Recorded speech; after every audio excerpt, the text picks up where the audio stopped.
Hello friends, मैं अशोक आपका स्वागत करता हूं अपने इस यूट्यूब चैनल टेक हॉक पे। दोस्तों, आज हम करने जा रहे हैं कि जब हम ब्लॉगर का एक नया ब्लॉग बनाते हैं तो उसके ऊपर थीम कौन सी लगाएं। थीम हो सकता है आप एक अच्छे से डिज़ाइन की थीम लें और उसको अपने ब्लॉगर पे लगा दें, बट एक्सटर्नल डिज़ाइन जो है वो उसका इंटरनल क्या उसके अंदर भी वो जान है, ये देखेंगे हम।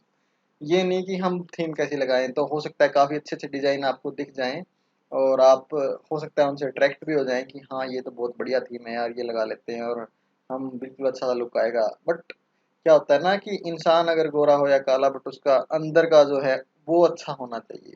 तो इसके अंदर भी कुछ ऐसा होता है जो मोस्टली ब्लॉगर जो यूट्यूब पे आपको कम ही मिलेगा। हो सकता है मिल भी जाए, मैं ऐसा नहीं कह रहा कि मैं यूनिक हूँ और मैं ही बता रहा हूँ, बट मेरे अकॉर्डिंग तो मैं ही बता रहा हूँ। तो यहाँ पे सबसे पहले हम स्टार्ट करने जा रहे हैं कि उसकी इंटरनली कैसे चेक करें। मैं आपको यहाँ पे तीन थीम्स के बारे में बताऊंगा, ज़्यादा के बारे में बताऊंगा नहीं, क्योंकि हाँ, आपको ये वीडियो लास्ट तक इसलिए देखनी चाहिए कि आप अगर कोई और थीम भी इंस्टॉल करने वाले हैं अपनी वेबसाइट पे, तो आप उसके अंदर देख लें कि वो आपकी जो वेबसाइट है उसको खरा उतरती है या नहीं उतरती उसके ऊपर। मतलब जो आप काम करने जा रहे हैं उसको वो सेटिस्फाई करेगी आपकी नीड्स को या नहीं करेगी।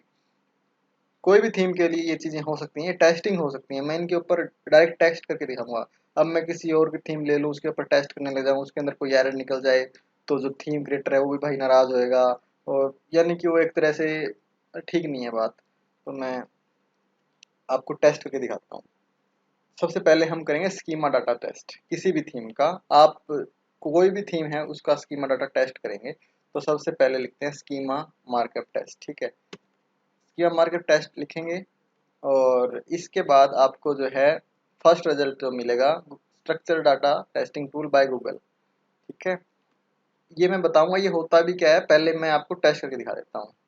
सबसे पहले हम इस थीम का करेंगे, कोई भी पोस्ट निकाल लेते हैं। मान लिया मैंने ये उठा ली और इस पोस्ट के अंदर की चीज़ कॉपी करनी है, हमें ध्यान रखना है। ठीक है, और इसको यहाँ पेस्ट किया मैंने और ये रन टेस्ट कर देता हूँ।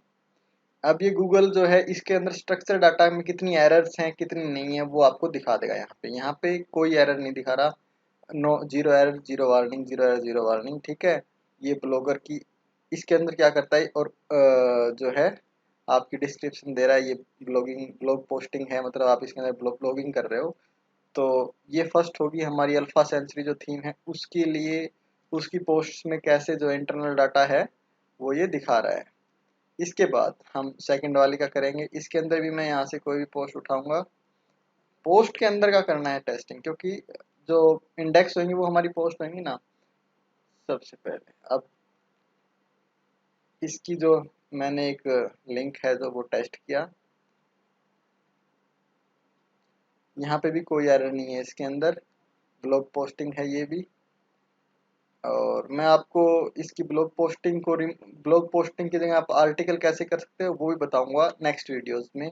यहाँ पे जो ब्लॉग पोस्टिंग है, अगर आपको ब्लॉग पोस्टिंग की जगह आपको कोई ऐसा कंटेंट लिखना है जो मतलब कि हमेशा ही लाइक रूल्स हैं, कोई अल्बर्ट आइंस्टाइन थ्योरी है, वो आपको अपनी वीडियो पे पोस्ट करनी है या अपने ब्लॉग पे पोस्ट करनी है, तो वो क्या है कि वो ब्लॉग पोस्टिंग में नहीं आएगी, वो आर्टिकल के अंदर आएगी कि वो एक आर्टिकल है। ब्लॉग पोस्टिंग मीन्स आपकी डेली अपडेट्स या लाइक कोई न्यूज़ अपडेट्स, उसके अंदर ब्लॉग पोस्टिंग का यूज़ होता है। तो ब्लॉग पोस्टिंग आप यूज़ कर सकते हो। अदरवाइज मैं आपको बता दूंगा कि यहाँ पे जो ये टैग्स हैं ये लगाते कैसे हैं, अंदर के इसके अंदर स्ट्रक्चर में कैसे घुसते हैं, जो थीम के स्ट्रक्चर में कैसे घुसना है वो भी मैं आपको बता दूंगा।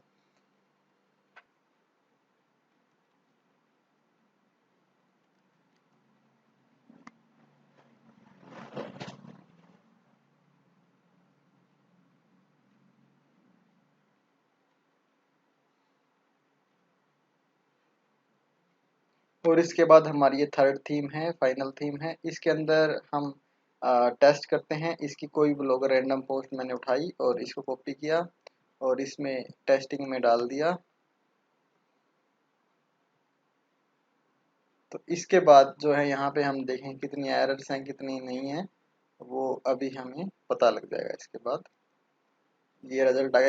ये हमने क्रिएटिव वर्क में रखा है कि यहाँ पे आप जो है अपना जो कुछ भी वर्क है जो आपने खुद डेवलप किया है, लाइक ये वर्क जो हम कर रहे हैं ये हमने डेवलप किया है, मीन्स ये किसी का और का वर्क नहीं है, हम इसके अंदर ओरिजिनल और आता है इसके, तो इसके अंदर हम क्रिएटिव वर्क जो है इसकी कैटेगरी रख सकते हैं। इसके अंदर ब्लॉग पोस्टिंग की जगह क्रिएटिव वर्क रहेगा। ठीक है, इसके अंदर ऑर्गेनाइजेशन जो है वो हमारा oidad.com दिखा रहा है, जो ये oidad.com है। ठीक है, तो ये टेस्टिंग तो होगी फर्स्ट स्कीमा डाटा टेस्टिंग। किसी भी वेबसाइट, किसी भी थीम की बात कर रहा हूँ मैं, आप कोई भी थीम इंस्टॉल कर रहे हो तो आपको ये पता होना चाहिए कि उस थीम के अंदर फीचर्स हैं कि नहीं, मतलब वो गूगल एसईओ फ्रेंडली है कि नहीं। अगर गूगल पे सर्च रिजल्ट ही नहीं आएंगे उस थीम के तो क्या फ़ायदा, मतलब कि आप काफ़ी सारा काम कर रहे हो, कोई रिजल्ट नहीं निकल रहा है। इसलिए ही मतलब कि एसईओ करके ही वर्डप्रेस जो है वो ब्लॉगर से अबव रहता है। बट हम यहाँ पे compete करने की कोशिश करते हैं कि हाँ, हम जो बेसिक फीचर्स हैं, जो एसईओ के बेसिक फीचर्स हैं, स्कीमा डाटा है, HTML5 है। सो फ्रेंड, इसके बाद हम टेस्ट करेंगे HTML5 का। HTML5 जो पूर्णतः क्या कंप्लीटली हमने सेटिस्फाई किया है ओएडैड थीम में।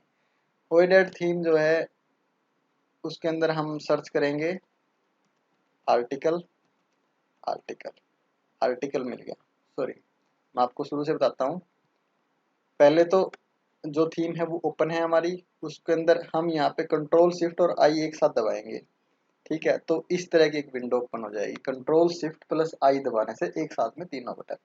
तो उसके बाद यहाँ पे कंट्रोल एफ दबाएंगे, तो यहाँ पे जो है ना फाइंड स्ट्रिंग, इसके बाद आर्टिकल सर्च करते हैं, आर्टिकल।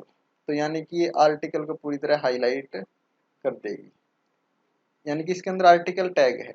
अब ये टैग्स होते हैं HTML5 टैग। HTML5 के टैग्स के बारे में आपको ज़्यादा जानकारी चाहिए तो मैंने डिस्क्रिप्शन बॉक्स में एक लिंक दिया है, आप उसको पढ़ सकते हैं। मेन टैग, मेन टैग भी है, आर्टिकल टैग भी है, फुटर टैग भी है, और असाइड टैग भी है।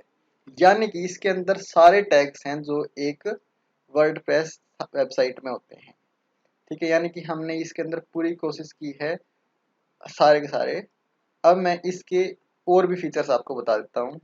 इसका कंट्रोल यू करेंगे, यानी कि इसका सोर्स कोड चेक करेंगे। सोर्स कोड में आप क्या देखोगे, सबसे पहले ओजी टाइप, यानी कि ओपन ग्राफ जो है वो इसके अंदर अनेबल्ड है, ओपन ग्राफ है इसके अंदर।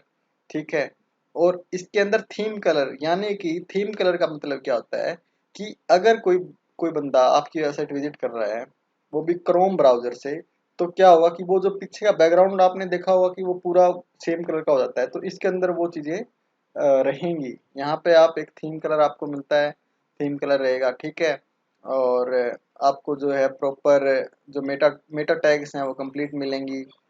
और प्री फैच क्या करता है, प्री फैच जो है मोस्टली आपको ब्लॉगर्स में नहीं मिलेगा, ब्लॉगर थीम्स में नहीं मिलेगा। इसके अंदर क्या होता है कि जो आपकी इमेजेस है उसके अंदर जो कंटेंट है वो पहले से ही प्री फैच हो जाता है, जिस करके आपकी वेबसाइट की स्पीड बहुत ज़्यादा बूस्ट हो जाती है।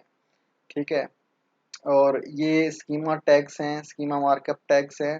स्कीमा मार्कअप टैग्स आपकी ब्लॉगर की जो ब्लॉग की स्पीड है, यानी कि सॉरी एसईओ की जो एसईओ को एनहेंस करता है। एसईओ मतलब search engine optimisation. Search engine optimisation के अंदर हम क्या करते हैं कि अपनी जो वेबसाइट है उसको हम गूगल के मतलब कि टॉप में लेके आने की कोशिश करते हैं। तो ये इसकी कंप्लीट सीएसएस है। सीएसएस के नीचे हम आते हैं, सीएसएस के नीचे आपको कोडिंग मिलेगी जो इसकी पेजेस वगैरह की है।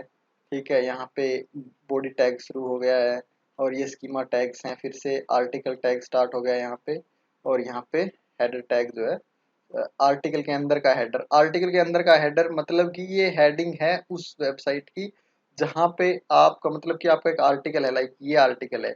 इसके अंदर आप अगर आपने इसको हेडर डिक्लेयर कर रखा है ना, और ये हेडर डिक्लेयर कौन करता है, ये करती है थीम। अगर आपकी थीम हेडर डिक्लेयर कर ही नहीं है किसी किसी आपके आर्टिकल को, और आप उसके अंदर जोर लगाते रहो उसको, वो एसईओ मतलब कि बहुत ज़्यादा आपको बहुत ज़्यादा मेहनत करनी पड़ेगी, बहुत ज़्यादा उसको क्रॉलिंग करवानी पड़ेगी तब जाके वो। और अगर आपने हेडर टैग यूज किया है तो जो गूगल आपको समझ जाएगा कि ये हेडर है। मान अब मैं आपको एक देसी मतलब कि सिंपल लैंग्वेज में बताता हूँ कि ये पूरी वेबसाइट है, ये पूरी वेबसाइट है। अब ब्लॉगर जो गूगल बोट आएगा या कोई भी बिंग बोट आया या कोई भी जो सर्च इंजन है उसका बोट आपकी वेबसाइट पे आया, उसको क्या पता कि ये यहाँ पे हेडर है, वो तो इसको भी हेडर समझ सकता है। अब हेडर इसको हेडर डिक्लेयर करते हैं तो मतलब कि हमारा जो ये मेन के अंदर हेडर है, मेन के अंदर हेडर मतलब कि जो उसकी मेन हेडलाइन है वो ये रहेगी। ये चीजें आप अगर आपकी थीम्स में हैं तो आप वो थीम यूज कीजिए। अगर आप कि जो आप थीम यूज करना चाह रहे हैं वो थीम कहीं पे भी एरर दे रही है तो आप उसको यूज मत कीजिए।